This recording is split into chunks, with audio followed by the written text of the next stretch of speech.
Inama yiga ku ikoreshwa ry'ingufu za nikeli hano mu gihugu cy'u Rwanda ndetse no muri Afurika igeze kure iba ni uyu munsi tariki ya 18 kugeza umunsi ukurikiyeho wa tariki 19. Inama igomba kuba iminsi 2 yiga ku ikoreshwa ry'ingufu za nikeli cyane cyane muri Afurika mu guteza imbere ndetse no kubyazamo ingufu z'amashanyarazi ndetse n'ibindi bikorwa bigiye bitandukanye. Akaba aribyo rero tugiye kuza kwibanda muri aya makuru yacu. Niba ari ubwa mbere usanze kuri uyu muyoboro mu Rwanda, kanda kuri subscribe, igitekerezo cyawe ukinyuze muri comment, reka nkubwire ngo ikaze. Kugeza kuri uyu munsi tariki 18 mu Rwanda hatangiye inama ikomeye cyane ihambaye yiga ku ikoreshwa ry'ingufu za nucleaire mu kubibyazamo umuriro w'amashanyarazi cyangwa se ingufu.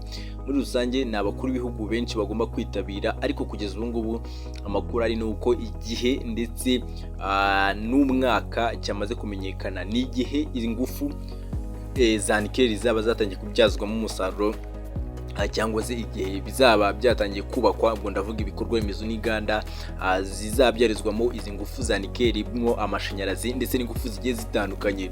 Kugeza ubu ngubu umwaka wa 2028 inganda zaba zatangiye kubakwa kugira ngo zibyazwemo umusaruro. Umwaka wa 2030 mu Rwanda abaturage ba mbere bazaba batangiye gukoresha amashanyarazi aturuka mu ngufu za nikeli. Ibyo byose nibyo dusanga muri aya makuru yacu, n'ubundi ni amakuru aduhamiriza neza ko umwaka wa 2030 70% kugeza kuri 60, ubwo ni 60 kugeza kuri 70%, kugeza umwaka wa 2050 abaturage bose bazaba bakoresha umuriro w'amashanyarazi ariko nanone uva ku ngufu ziva kuri nucleaire. Ibi byose nibyo tugiye kuza n'ubundi kureba nkuko tubikesha inkuru yacu ivuga ko Kigali kuwa 18 Gicurasi 2026 u Rwanda ni inama mpuzamahanga y'ibanze ya Afurika NEISA iri kubera mu murwa mukuru Kigali kuva kuri uyu 18 kugeza 21 donc Gicurasi 2026. Inama y'umwaka ifite insanganyamatsiko igira iti Powering Africa's Future, Turning Nuclear Energy Ambition into a Visible Reality.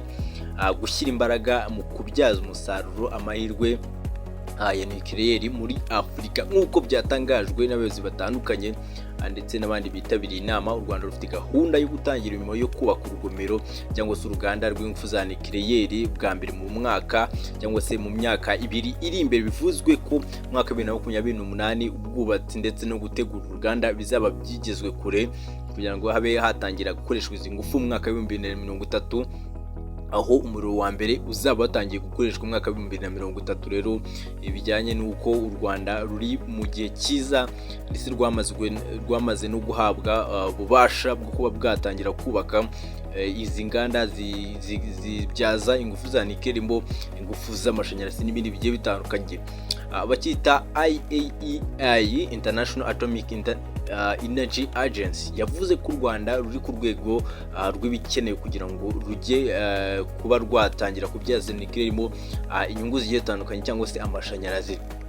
Hagaragajwe imibare itandukanye ashobora gushyirwa urwo rugomero cyangwa se izo nganda z'amashanyarazi. Rero u Rwanda rukaba nk'uko twakomeje kubabwira rwitegura kubaka icyitwa small modular reactor mu ntangiriro z'umwaka wa 2030. Rero ngo ni 2028 ni ibintu bikomeye cyane bigomba kuzabyara nibura ibijyanye na 60 cyangwa se kugeza kuri 70% by'umuriro w'amashanyarazi wose ukorerwa mu Rwanda. Rero mu kiganiro yatanze ni perezida w'inama n'ubuyobozi bw'ikigo cy'imbaraga za nucleaire mu Rwanda Rasino Zeribo yavuze ko iyi nama izagira uruhare rukomeye cyane mu gushaka ishoramari no guhindura amahirwe ya nucleaire mu mishinga igiye itandukanye ushobora kuboneka neza hano mu gihugu cy'u Rwanda ndetse no muri Afurika muri rusange. Abanyarwanda benshi bakurikirana imbuga nkoranyambaga ndetse n'ibindi bahamya ko iki ngiki ari ikintu cyiza, ari ingamba zikomeye kandi zihambaye zo kubyaza ikoreshwa ry'ingufu ziva hanze, ubwo ni essence, mazutu ndetse n'ibindi bigiye